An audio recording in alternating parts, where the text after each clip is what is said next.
আসসালামু আলাইকুম রহমতুল্লাহি ওয়া বারাকাতুহু। কি অবস্থা আপনারা বলতে কেমন আছেন? তো অনেকদিন যাবত আপনারা কিন্তু জায়গাটা দেখতেছেন যে আমার মুরগির ঘরটা এনে রাখা আছে, কিন্তু সমস্যা হয়েছে নিচে কিন্তু কোনো ফাহাটা করাল না, যে ময়লাটি ফললে আমি কিন্তু পরিষ্কার করতাম পারি না, সমস্যা হয়ে জায়গা। আর বিশেষ করে বৃষ্টি টিষ্টি আইলে বা পানি দিয়ে কিন্তু একদম ল্যাট করে জায়গা মুরগির বীজ মানে গু আর কি, মুরগির গু ডাইরেক্ট খুলে যেটাও মুরগির গুটো সব কিন্তু একবার ফ্যাক্টর হয়ে জায়গায়, যে দেখেন আমরা মিস্ত্রি সব লেবার সব বালু আনতেছে, বালু দিয়ে সুন্দর করে আগে বালু দেওয়া এবার সমান করতেছে একজন মেস্তুর একজন হেল্পার। আর মেস্তুর হচ্ছে আমার মামা, আর হেল্পার হচ্ছে আমার মামাতো ভাই, আফন মামাতো ভাই। আচ্ছা যাই হোক, তো এনেও কিন্তু সমান করে নিতেছে সুন্দর করে সমান করে বালু টালো দিয়ে দিতেছে, যাতে এই জায়গাটা ফাঁকা করলো যাতে সুন্দর মতো নয়। অর্থাৎ এই জায়গাটা আমি ডালাই টালাই দিয়ে দেম আর কি, সুন্দর মতো সমান করে নিতেছে। আসলে নিজের মানুষ যে মিলে কাজ করে, আসলে অন্য কোনো মানুষ হলে এত সুন্দর করে বা এত আন্তরিকতার সাথে কিন্তু কাজ করতো না, এটা স্বাভাবিক। তো মামা যে মেস্তুর দেখতেছেন আর কি উনি নিজেই সুন্দরভাবে যেমনি পারফেক্ট, আমি খেলে গেছি একটু হলে পাতলা করে একটু সিমেন্ট মেরে দিত, কিন্তু উনি সুন্দর করে সময় লিয়ে কিন্তু এটা মানে সাইডটা মাইটটা সুন্দর করে চতুর্দিকে তারপরে কিন্তু ডালাই দিয়ে দিছে। তো হেল্পার সব কি সুন্দর দেখেন ডালাই মশলা মাখতেছে, লবণ তেল সাবান যা আছে কিছু দিয়া, লবণ হলুদ মরিচ দিয়া। আর এদিক দিয়ে আমরা মেস্তুর সব কাগজ বিছাতে আছে। তো কাগজটা আমার দেওয়ার মাথা প্লানা ছিল না, তো মামা কইতেছে যে কাগজটা কী করে দাও, এমনি দিয়ে দিলে নাকি ভালো ডালা হোক। আমি ঠিক আছে সিরামিরা তো নিজের থেকে বললাম না যে নিজেরা মানুষ দায়িত্ব নিয়ে কিন্তু কাজ করে। তো যাই হোক নিজেই সিরামিরা সুন্দর করে দিয়ে দিচ্ছে, আর হেল্পার সব এদিক দিয়ে কি ওই মশলা লইতেছে আর কি, মশলা কয় আর কি এটা ডালার কাছে। যাই হোক, তো এবারটা সুন্দর করে লইতেছে নিয়ে এসে কিন্তু ডালাইটা দিলে কিন্তু উপকার হয় কি, আপনার ময়লা টলা যা আছে এটা ঝাড়ু দিলে সুন্দর মতন আয়া পরে হুগায় বিজে টিজে না।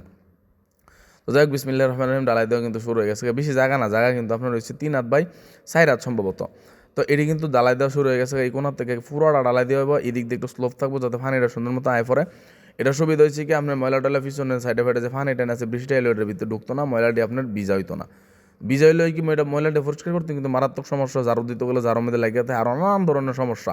তাহলে চিন্তা করলাম এটার তলে কিন্তু একবারে ফাহা করে ডালাই দিয়ে এলাম। তো দেখেন সুন্দর করে কিন্তু ডালাই দিতে চতুর্দিকে কাটমাট দেওয়া হয়েছে, এটা সমান অনেক লেগা। আর এদিকে একটু স্লোপ থাকবে, অর্থাৎ পানিটা যাতে আয়া পড়ে। আর বৃষ্টির দিন তো হালি কোনো না, মোটর দেওয়ালে চুত করে ফাইন দিয়ে দিব একবার সুন্দর মতো সব ময়লা, অর্থাৎ মুরগির গু ডাইরেক্ট করলে আর কি। তো সারেরই কিন্তু বাইরে আয়া পড়বো, পানির লগে মেঘের পানির লগে অক্করে বাইশা যাবো হালো। যাই হোক, এটা ফাহা করাটা অত্যন্ত জরুরি। তো এদিকে কিন্তু প্রায় শেষের দিকে ফাহা, সবটা ভিডিও দেখাইতে গেলে বিশাল লম্বা হয়ে যাবে, আপনারা আবার লম্বা ভিডিও পছন্দ করেন না। আর আমরা ইউটিউব চ্যানেল আপনার রবিন ব্লগ 1M যে চ্যানেলটা আছে এটা আপনার সাবস্ক্রাইব করবেন। এর মধ্যে কিন্তু প্রতিনিয়ত পশু পাখি মুরগি হাঁস মুরগি গ্রামীণ যা আছে বৈশিষ্ট্য সব কিছু নিয়ে কিন্তু ভিডিও দেওয়া হয়। আর এমডি রবিন মিয়া এটা ফলো দিয়ে রাখবেন, এর মধ্যে যাবতীয় অনেক কিছু শিখনের আছে, আপনারা শিখতে পারবেন। প্রাকৃতিকভাবে আপনারা হামার দেন বা না দেন, অথবা ঘরোয়া পদ্ধতিতে কী কী করবেন, কেমনি কী ফালবেন, সব কিছু কিন্তু এর মধ্যে কিন্তু সারা হয়, আপলোড দেওয়া হয়। এই জন্য আপনারা অবশ্যই আমাদের ইউটিউব চ্যানেলটাকে সাবস্ক্রাইব করবেন। যারা এখনও সাবস্ক্রাইব করেন না এখনই সাবস্ক্রাইব করে নেন, কম সাবস্ক্রাইব দিকটা অবহেলা করেন না, পরবর্তীতে কিন্তু মিস করবেন। ইনশাল্লাহ আমরা কিন্তু শিক্ষণীয় ভিডিও কিন্তু দিয়ে থাকি, অনেক কিছু শিকার আছে বোঝার আছে। তো দেখা হইব নতুন কোনো ভিডিওতে, তার পর্যন্ত আপনারা সকলতে বালা থাকেন। আর অবশ্যই 5 ওয়াক্ত নামাজ পড়বেন। যাই হোক দেখেন ডালাই কিন্তু কাজ কিন্তু প্রায় শেষের দিকে, এই যে এদিকে বাইরে এডে শক্ত করে দেওয়া হয়েছে, আমরা কিন্তু মুরগির হাসাটা আবার এনতুল্লা দিয়ে দিমু। তো বালা থাকেন সকলতে। আসসালামু আলাইকুম রহমতুল্লাহি আ বারাকাতুহু।